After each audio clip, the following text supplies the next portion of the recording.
என்னப்பா மாசிலாமணி, எங்க என்ன சஸ்பென்ஸா கூட்டிட்டு போறீங்க? சஸ்பென்ஸ் எல்லாம் ஒண்ணும் இல்லைங்க. இன்னைக்கு பேப்பர் பார்க்கலையா நீங்க? பார்க்கலையே, என்ன விசேஷம்? ஒரு பெரிய பிரைவேட் ஹாஸ்பிட்டல் இலவச மருத்துவ சிகிச்சை முகாம் நடத்துறாங்க. ஒவ்வொரு புதன்கிழமையும் ஒவ்வொரு நோய்க்கு ட்ரீட்மெண்ட் கொடுக்குறாங்க. அப்படியா? ஆமா. பரவாயில்லையே. ஹாஸ்பிட்டல்ல இப்பெல்லாம் எல்லாத்துக்கும் டெஸ்ட் எழுதி கொடுத்துறாங்க. அப்படி ஹாஸ்பிட்டலுக்கு நடுவுல இப்படி சேவை மனப்பான்மையோட டாக்டருங்க இருக்கதான் செய்றாங்க. இருக்காங்க. ஆனா அதுக்கு நடுவுல 1-2 கொலகார டாக்டர்ஸ் இருக்காங்களே.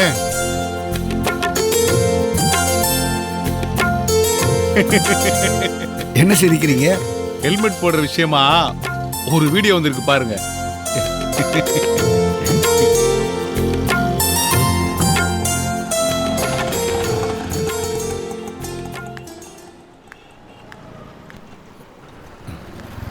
எப்பா கொஞ்ச நேரம் வெயிட் பண்ணுங்க, இப்போ வந்துடுறோம். சரிங்க சார். ஹெல்மெட் போட வேண்டிய அவசியத்துக்கு ஒரு நல்ல விழிப்புணர்ச்சி. ஆமா. ஆமா, எங்க வந்திருக்கோம்? எம்எல்என் ஹாஸ்பிட்டலுங்க. இங்க ஏன் அழைச்சிட்டு இங்கதான் இலவச சிகிச்சை முகாம் நடத்துறாங்க. அங்க பாருங்க, போர்டு கூட போட்டுருக்காங்க பாருங்க. எனக்கு வேண்டாமா, நான் வரேன். அண்ணே அண்ணே இல்ல வீடுப்பா, எனக்கு வேண்டாம், நான் வர மாட்டேன். ஒரு 5 நிமிஷம் பேர் மட்டும் கொடுத்துடலாம். வாங்கண்ணே. ஏன்பா இப்படி நீ படுத்துறேன்னு? 5 நிமிஷம் தானே, உள்ள போய் சீக்கிரமா நீ முதல்லயே என்கிட்ட சொல்லிருந்தா நான் வந்திருக்கவே மாட்டேன். சும்மா இருக்கனே. இந்த ஹாஸ்பிடலுக்கு நீ ஏன் சொல்லவே இல்லை? என்னோ சஸ்பென்ஸ் சொல்லிட்டே இருக்க. பாருங்கண்ணே. என் வீடுப்பா, தொந்தரவு பண்ணாத, விடு, நான் போறேன். அவசரம் சொல்லாதீங்க. அண்ணே, என்ன டார்ச்சர் பண்றீங்க? ஒவ்வொருத்தரும் சொல்லுங்க. உங்க பேர் சொல்லுங்க. நல்லாதான் பாரு. வைத்தியம் பண்ணிட்டாலும் பாத்துக்கலாம்ண்ணே. கொஞ்சம் அமைதியா இருங்க. என்ன சொல்றீங்க? ஒன் பாய் ஒவ்வொருத்தரையா வரிசையில நின்னு ஒழுங்கா பேரை கொடுக்க சொல்லுங்க. ஏன் இவ்வளவு சத்தம்? சொல்றது தயவு செஞ்சு தெரிஞ்சுக்கங்க சார். எல்லா பேரும் பதிவு பண்ணாங்க சார். சத்தம் என் போடாதீங்க. வீடுப்பா, நான் போறேன்.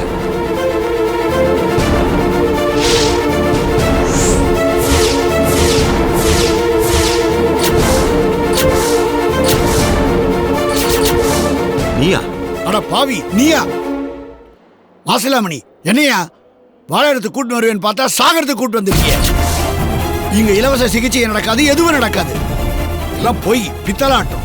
கொலகார கும்பலியா இது? யாரண்ணே சொல்றீங்க? இதோ நிக்கறானே கொலகார பாவி. சார், அவர் பெரிய டாக்டர். அவர் பேர் கருணாகரன். போடலங்க, சும்மா இருமா. கருணையே இல்லாதவனுக்கு பேர் கருணாகரனா? இங்க வந்து வீணா பிரச்சனை பண்ணாதீங்க. உங்களுக்கு பிடிக்கலன்னா தயவு செஞ்சு வெளியே போயிடுங்க. யாரும் இவனை நம்பாதீங்க. இவன் பொண்டாட்டியே கொன்ன கொலகார. Shut up and get out. உனக்கு தான் இங்கிலீஷ் பேச தெரியுமா? எனக்கு நிறைய தெரியுயா. இலவச சிகிச்சை முகாமா நடத்துற நீ? ஏன் கொலவரி அதிகமாயிடுச்சா? ஆத்திரத்துல ஒருத்தரை கொலை பண்ணது போதாதா? இப்ப கும்பலா எல்லாரையும் கொலை பண்ணணும்னு முடிவு பண்ணிட்டியா? என்ன பேசுற நீ? இங்க புனிதமான காரியம் நடந்துட்டு இருக்கு. சேவை மனப்பான்மையோட ஒரு இலவச சிகிச்சை பண்ணிட்டு இருக்கோம். அதை கெடுக்காம மரியாதையா வெளியே போ. யாரும் இவனை நம்பாதீங்க. இவன் டாக்டரே கிடையாது. இவன் கருணாகரன் இல்ல, கசாப்பு கடைக்கார. யாரும் இவன்கிட்ட பேர் கொடுக்காதீங்க. உங்களெல்லாம் கொன்னுடுவான். அண்ணே இல்ல நம்பாதீங்க. இந்த ஆள் ஏதோ உளறாரு. நான் வளர்றேன்னா? இவன் தான் என் தங்கச்சியை கொலை பண்ணிட்டு 20 வருஷமா ஜெயில இருந்த கைதி. உண்மையா இல்லன்னு இவங்கிட்ட கேளுங்க. சத்தியமா இங்க இலவச சிகிச்சை எதுவும் நடக்க போறது இல்ல. அந்த பேர்ல உங்க கிட்னி கண்ணெல்லாம் திருட போறான். ஜாகிரதை. ராகவன், உன்னுடைய கீழ்த்தரமான புத்தியை காமிச்சு அப்பாவி ஜனங்களை ஏமாத்தாத. அவங்க பாவம், ஏதோ உடம்பு சரியில்லை, சிகிச்சைக்காக வந்திருக்காங்க. நீ ஒரு கொலகார, மனுஷ மிருகையா. நீ டாக்டரே கிடையாது, ஒரு கைதி. அதுவும் ஆயுள் தண்டனை அனுபவிச்ச கைதி. என்னண்ணே சொல்றீங்க? அவர் பெரிய டாக்டர்ண்ணே. உனக்கு அதுதான் ஏன் தெரியும். ஆனா அவருடைய முழு ஜாதகமும் எனக்கு தெரியும். அவனை நம்பி உன் உயிரை அவன்கிட்ட கொடுக்க போறியா? யோ நித்யா, யோ நீ ஓகேமா? என் மகளை என்கிட்ட இருந்து பிரிச்சு எனக்கு எதிராக ஏவி விடுற? நீ எல்லாம் ஒரு மனுஷனாயா? உன் லட்சணம் எல்லாம் தெரிஞ்ச பிறகுதான் அவன் உன்னை விட்டு என் வீட்டுக்கு அடைக்கலமா வந்திருக்கான். இந்த ஜென்மத்துல உன் முகத்தை பார்க்க மாட்டான். இன்னைக்கு அப்படி இருப்பா. நாளைக்கு நான் நிரபராதின்னு தெரிஞ்சதுக்கு அப்புறம் கண்டிப்பா என்கிட்ட ஒரு நாள் வருவா. ஒரு நாள் இல்ல ஒரு நாள் உண்மை தெரிஞ்சு என் பொண்ணு என்கிட்ட வராளா இல்லையான்னு நீ பாரு. அப்படி ஒரு சம்பவம் இந்த ஜென்மத்துல நடக்கவே நடக்காதுடா. அவ வருவா. ஸ்னேகா இனிமே உன் பக்கம் திரும்பி கூட பார்க்க மாட்டான். அவளை நீ மறந்துரு. அவன் உன் பொண்ணே இல்லடா. அவ என்னுடைய ரத்தம். ரத்த பாசமும் பெத்த பாசமும் என்னைக்கு தோத்து போகாது. உன் புள்ள ராஜீவ் கூட தான் உன்னை தொலைச்சு தலை முழுனா. இப்ப அவன் உன்கிட்ட வந்து சேரலையா? அது வேற விஷயம்டா. அப்படி அவன் வந்தா கூட அவளை நான் உன் கூட சேர விட மாட்டேன். உயிரை கொடுத்தா தடுப்பேன்டா.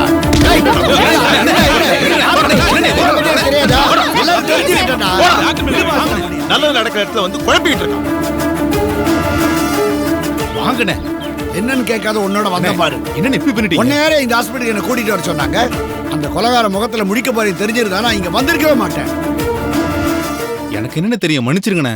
அது எல்லாம் என் போராத காலம். வண்டி எடுப்பா. போப்பா.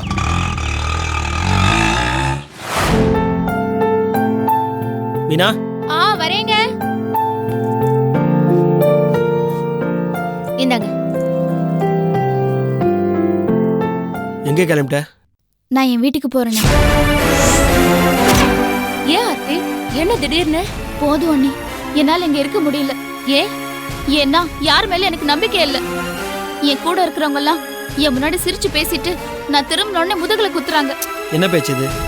யார சொல்ற? உன்னதானே சொல்றேன். எனக்கு என்ன பயமா? நீதான் என்ன ஏமாத்துற. ஆர்த்தி, என் புருஷன் காணாம போய் 1 வாரம் ஆச்சு. அவரை கண்டுபிடிக்க இன்னும் ஒரு ஸ்டெப் கூட எடுக்கல. போலீஸ்க்கும் போறதுக்கு என்ன விட மாட்டேன்றீங்க. வர வர உங்க மேல எனக்கு சந்தேகமா இருக்கு. என் புருஷன் விஷயத்துல நீங்க ஏதாவது பண்ணிட்டீங்களா?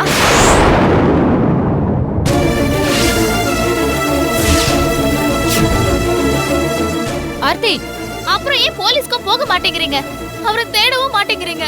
உங்க வாழ்க்கை நார்மலா போயிட்டு இருக்கண்ணி. நீங்க சமைச்சு கொடுக்குறீங்க, அவரு வேலைக்கு போயிட்டு வராரு. ஆனா என் வாழ்க்கை தட புரண்டு போச்சே. அவர் எல்லாம் என்னால வாழ முடியாது. நான் என் வீட்டுக்கு போறேன். நான் வாழறேன், சாவறேன், அழறேன், இல்ல தூக்கு போட்டு தொங்குறேன். எல்லாம் என் விதிப்படி நடக்கட்டும். நான் வரேன், வாடி போலாம். இல்ல. ஆர்த்தி.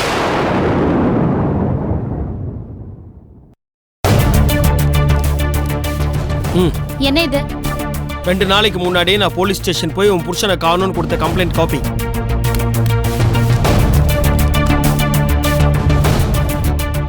அப்புறம் ஏன் போலீஸ் ஆக்ஷன் எடுக்காம இருக்காங்க? அவங்க என்ன விசாரிச்சிட்டாங்கம்மா, உன்னையே வந்து விசாரிப்பாங்க. என்ன இவ்வளவு ஸ்லோவா இருக்காங்க? வீட்ல இருக்கிறவங்க தான் இப்படி இருக்காங்கன்னா போலீஸும் அப்படிதான் இருக்கு.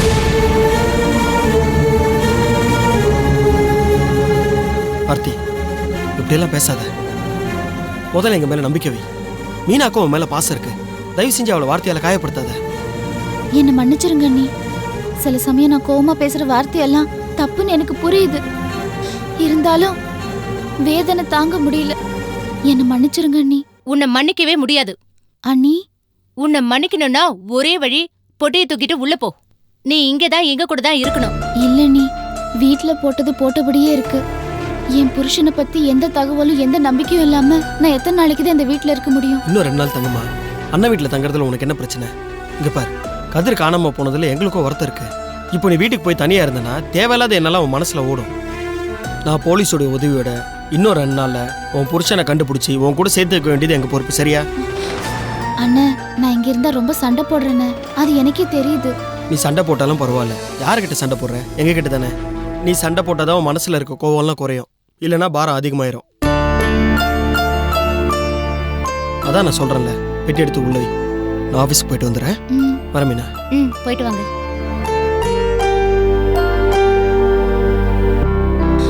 அண்ணி, சாரி அண்ணி.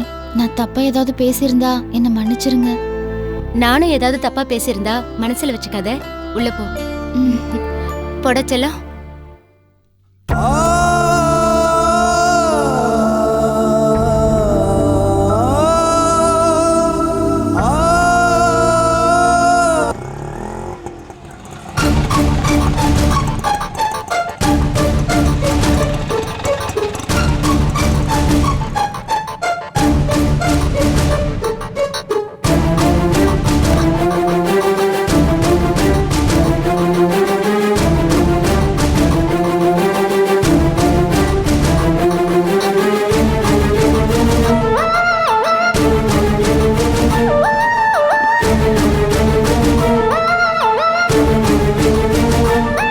என்னங்க தண்ணி? வேண்டாம், போ.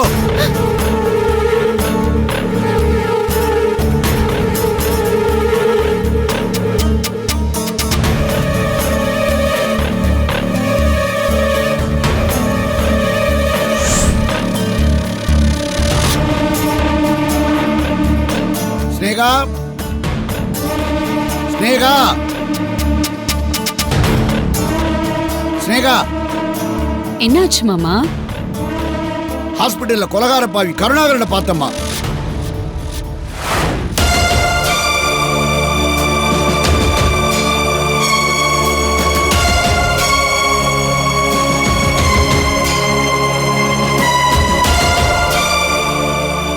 என்னன்னு சீக்கிரமா வீட்டுக்கு வந்துட்ட?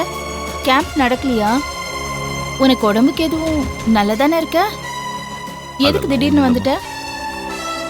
புதியோருக்கு இலவச சிகிச்சைன்னு விளம்பரம் பண்ணியிருந்தோம்லம்மா, அந்த சிகிச்சைக்கு ராஸ்கல் ராகவனும் வந்திருந்தான். என்னால தாங்க முடியலம்மா. பெரிய பிரச்சனை ஆயிடுச்சு. கண்ணாபிதான் பேசிட்டேன். நான் பண்ணது தப்பாமா? இல்ல மாமா, நீங்க செஞ்சதுதான் கரெக்ட். இந்த வார்த்தைய என் கஸ்தூரி என்கிட்ட சொல்ற மாதிரியே இருக்குமா? கஸ்தூரி கஸ்தூரின்னு இன்னும் எத்தனை நாளைக்கு இந்த பேரையே சொல்லி நம்ம குடும்பத்து நிம்மதியை கெடுக்க போறாரோ தெரியலையே. அவனை பார்த்தாலே என் ரத்தம் கொதிக்குதுமா. நான் என்ன பண்றேன், எனக்கு எங்க இருந்து கோவம் வருதுன்னு எனக்கே புரியலமா. மாமா ப்ளீஸ் டென்ஷன் ஆகாதீங்க. நீங்க வாங்க, நீங்க முதல்ல உட்காருங்க. அண்ணே கொஞ்சம் ரிலாக்ஸ்டா இருண்ணே. அதான் நீ அந்த ராகவனை திட்டி அமிச்சிட்டல, நீ எதுக்கு இப்படி டென்ஷன் ஆகி உடம்ப கெடுத்துக்கிற? எப்படிமா டென்ஷன் ஆகாம இருக்க முடியும்? உன்னையும் உன் பொண்ணையும் சேர விட மாட்டேன்னு எங்கிட்டயே சேலஞ்ச் பண்றான். நானும் பதிலுக்கு சேலஞ்ச் பண்ணிட்டு தான் வந்தேன். கண்டிப்பா என் பொண்ணு என்கிட்ட வந்து சேருவான். நீ சொல்றதுதான் கரெக்ட். நீ கண்டிப்பா உன் சேலஞ்சில ஜெயிக்க தான் போற. என்னைக்காவது ஒரு நாள் கண்டிப்பா நம்ம ஸ்னேகா திரும்பி வரத்தான் போறா. ஏமா ஸ்னேகா, என்னைக்காவது ஒரு நாள் இந்த மாமாவை விட்டுட்டு மறுபடியும் அந்த கொலகாரனோட போய் சேர்ந்துருவியாமா? என்ன மாமா நீங்க இப்படி ஒரு கேள்வி கேக்குறீங்க? இதுக்கு என்னோட பதில் என்னவா இருக்கும்னு உங்களுக்கு தெரியாதா? கண்டிப்பா அப்படிலாம் நடக்காது. இதுல என்னன்னா உனக்கு சந்தேகம்?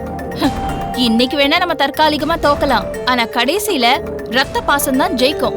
மத்த பாசம் எல்லாம் வேஸ்ட். என்ன அந்த ராகவன் அவன் பையனை தலைமுழுகுனா, அந்த பையனை விட்டு அந்த குடும்பம் பிரிஞ்சிருச்சா? 5 வருஷம் பிரிஞ்சிருந்ததுக்கு அப்புறம் இரும்ப காந்தம் இழுத்துக்கிற மாதிரி அவன் புள்ளைய அவன் இழுத்துக்கிட்டான்ல. அவன் புள்ளையும் உருகி ஒட்டிக்கிட்டான்ல. அங்க நடந்த சம்பவம் இங்கே என்ன நடக்காது? கண்டிப்பா ஸ்னேகா வரத்தான் போறா.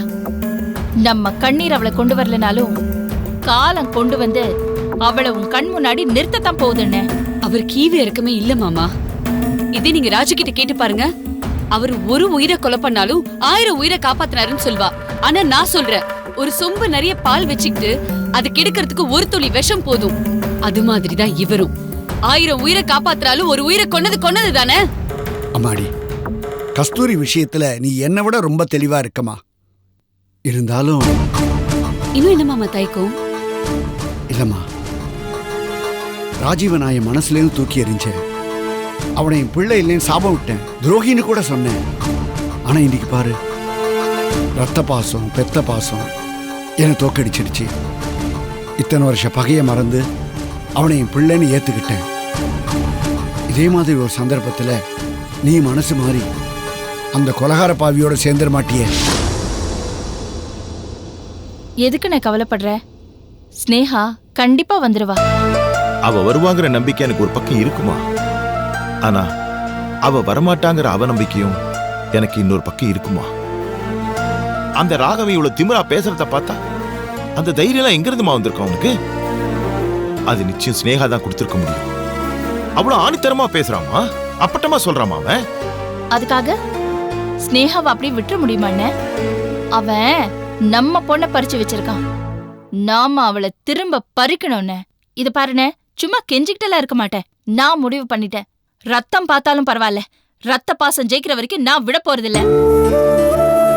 எனக்கு ஒரே ஒரு ஆசைதாம்மா, ஒரே ஒரு நாளாவது, ஒரே ஒரு தடவையாவது என் ஸ்னேகா என் அப்பான்னு அன்பாவும் பாசமாவும் மனசார கூப்பிடணுமா. இது நடக்குமா ராஜி? கண்டிப்பாண்ணே. நான் சாகிறதுக்குள்ள நடக்குமா? கண்டிப்பா நடக்கும், சத்தியமா நடக்கும். இது பாருண்ணே, என் உசுரே போனாலும் பரவாயில்ல, உன் பொண்ண நான் கண்டிப்பா சேர்த்து வைப்பேன். இது சத்தியம். ஓகே மாமா, என் கூட வாங்க. எங்க? வாங்க. எங்க அம்மா சாகல, நம்ம கூட தெய்வமா வாழ்ந்துட்டு இருக்காங்கன்னு நான் நம்புறேன். நானும் நம்புறேம்மா. என் தெய்வத்து மேல நான் சத்தியம் பண்ணி சொல்றேன், அந்த கொலகார பாவிய, என் அம்மாவை கொன்னவன என் வாயால நான் அப்பான்னு கூப்பிட மாட்டேன். என் உயிரே போனாலும் நான் அந்த வீட்டு வாசப்படிய மிதிக்க மாட்டேன். இது சத்தியம்.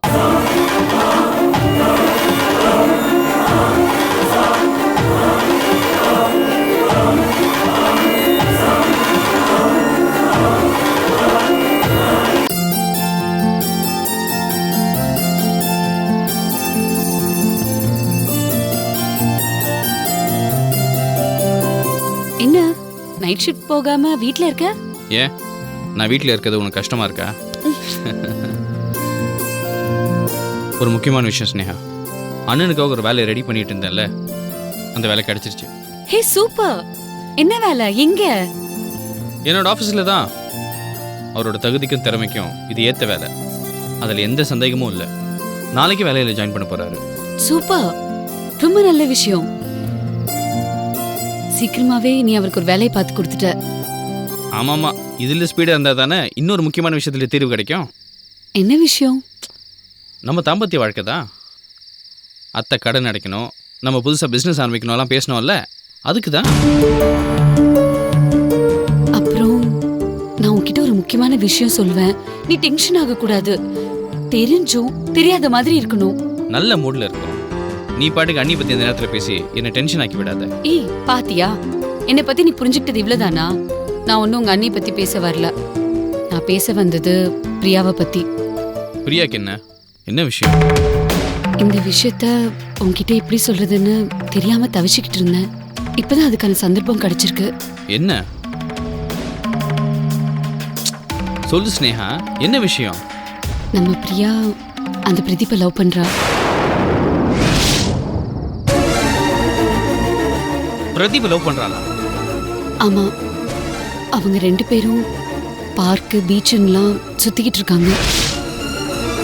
நான் அந்த பிரதீப்பை கூப்பிட்டு வார்ன் பண்ணி பார்த்தேன். அவனை அடிச்சும் பார்த்தேன். ஆனா அவன் திருந்துற ஜென்மம் மாதிரி தெரியல. இந்த பிரியா உதைக்க வேண்டியதானே? படிக்கிற வயசுல என்ன காதல், அதுவும் அவன் கூட. இங்க பாரு, பிரியா சின்ன பொண்ணு. அவளுக்கு தெரியாம அவளை பயமுறுத்தாம தான் நம்ம பிரதீப்பை ஹேண்டில் பண்ணணும். அதுல என்ன கஷ்டம்? ஐஜி சார்ட்ட சொன்னா அவர் புள்ளைய 4 தட்டி தட்டி உள்ள போட போறாரு. ஐயோ, அது அவ்வளவு ஈஸியான விஷயம் இல்ல. ஐஜி அங்கிளும் பிரதீப்பும் பிரிஞ்சுட்டாங்க. இப்ப பிரதீப் அந்த கஜேந்திரனோட கஸ்டடியில இருக்கான். நம்மளால மறுபடியும் ஐஜி அங்கிளுக்கும் அந்த கஜேந்திரனுக்கும் முட்டல் மோதல் வந்துருச்சுன்னா ஐஜி அங்கிளோட வேலைக்கே அந்த கஜேந்திரன் நுழ வச்சிருவாரு. அது புரியுது ஸ்னேகா. இந்த விஷயத்துல அவங்க 2 பேரும் இன்வால்வ் ஆகாம நாம பாத்துக்கலாம். இல்ல, அவர் ஏற்கனவே இந்த விஷயத்துல இன்வால்வ் ஆயிட்டாரு. அது எப்படி சொல்ற? பிரியாவோட இந்த ஸ்டூபிட் லவ்வுக்கு உங்க உமா அண்ணி ஃபுல் சப்போர்ட். இவ்வளவு தூரம் நடந்திருக்கு, ஏன் ஒரு வார்த்தை என்கிட்ட சொல்லல? இல்ல, இது நானே ஹேண்டில் பண்ணிடலான்னு பார்த்தேன். சரி, ராஜீவன் ஒரு வார்த்தை சொல்லியிருக்கலாம்ல. நீயாவது யோசிச்சுட்டு அடிப்ப. ஆனா அவரு அடிச்சுட்டு அதுக்கப்புறம் தான் யோசிப்பாரு. பிரியாவை கொன்னே போட்டுருவாரு. அதுக்காக தான் நான் உன்கிட்ட வந்து சொல்லிட்டு இருக்கேன். நாளைக்கு இந்த விஷயத்த ராஜீவ் மாமா கிட்ட சொல்ல வேண்டிய சந்தர்ப்பம் ஏற்படலாம். உனக்கும் ராஜீவ் மாமாக்கும் இந்த விஷயம் தெரியுங்கிறது பிரியாக்கு தெரியக்கூடாது. நீங்க 2 பேருமே தெரிஞ்சும் தெரியாத மாதிரி இருக்கணும். அது மட்டும் அவளுக்கு தெரிஞ்சிருச்சுன்னு வையேன், அதுக்கப்புறம் அவ யாருக்குமே பயப்பட மாட்டா. அவளை கண்ட்ரோல் பண்ணவே முடியாது. பிரதீப் பிரியா வாழ்க்கையில சைலண்டா பிரிக்கணும்னா அது ஐஜி அங்கிளால மட்டும் தான் முடியும். நீ சொல்றது சரிதான். ஆனா ஐஜி அங்கிள் பிரதீப் அவரோட புள்ளன் கூட பார்க்க மாட்டாரு. அடிச்சு மிதிச்சு அவனை ஜெயில போடுவாரு. அவனோட வாழ்க்கையே போயிடும். அவங்க அம்மா தேவையில்லாம நம்மள வந்து சாபம் விட்டுட்டு இருப்பாங்க. இதெல்லாம் நமக்கு தேவையா? இது எதுவும் நடக்காம இருக்கிற ரெஸ்பான்சிபிலிட்டி நமக்கு இருக்குல்ல. நான் என்னதான் பண்ணணும்? பிரியாவோட நடவடிக்கைகளை கொஞ்சம் கேர்ஃபுல்லா நீ தான் வாட்ச் பண்ணணும். போய் அந்த பிரதீப் லவ் பண்ணுவா. எல்லா பிரச்சனையும் முடிச்சு நம்ம நிம்மதியா சந்தோஷமா வாழ்க்கை ஆரம்பிக்கலாம்னு நினைச்சேன். அதுக்குள்ள புது தலைவலி. டிகே, வாழ்க்கைனா இப்படி பிரச்சனைகள்லாம் இருக்கும். அதுக்காக நம்ம மனசை தளர விடக்கூடாது. இங்க பாரு, இது நம்ம 2 பேருமே சேர்ந்து சமாளிக்கலாம்.